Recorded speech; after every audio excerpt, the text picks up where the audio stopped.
On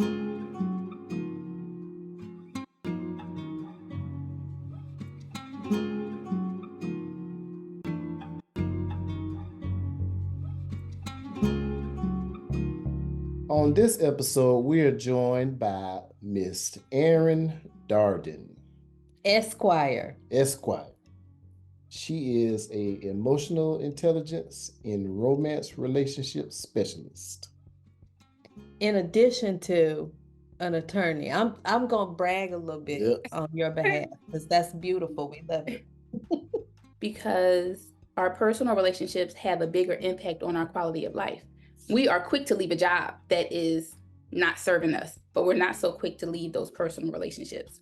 And so I started to implement the skills of emotional intelligence in my personal relationships, both romantic and platonic, and life got so much easier for me. Because of childhood, that was like a huge red flag. And it was like, okay, we got to stop because, arguing is going to lead to leaving.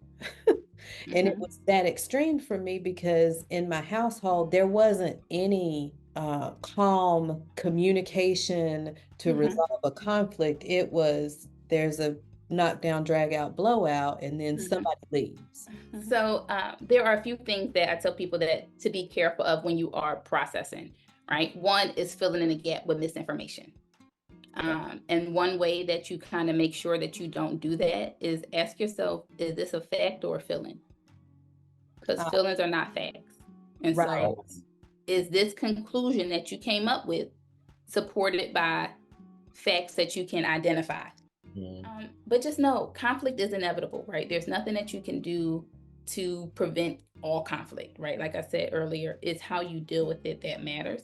And that's when you just have to have a good game plan, right? And so that's what I help people do, create a communication or a conflict resolution game plan.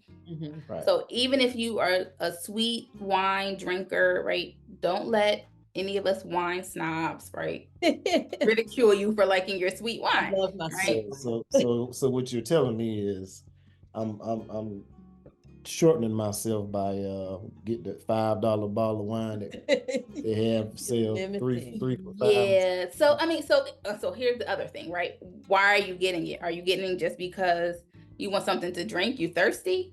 Cool. But it's not those wines are not going to have a lot of character to them. So let me ask you this while we're on it. Frowned upon my Kroger wine. And I'm a little hood about myself, so Now, if I'm going to go out buy some wine, this is for my and if some people might think they're getting more value for, like if I spend $100, I'm getting this excellent bottle of wine. If I spend $20, I'm not getting anything. So what do you tell a person like that? To expand our wine palette, what do we do? Just taste test? Yep. Taste it. Think about flavors that you like in food. And just go in the store and start trying stuff.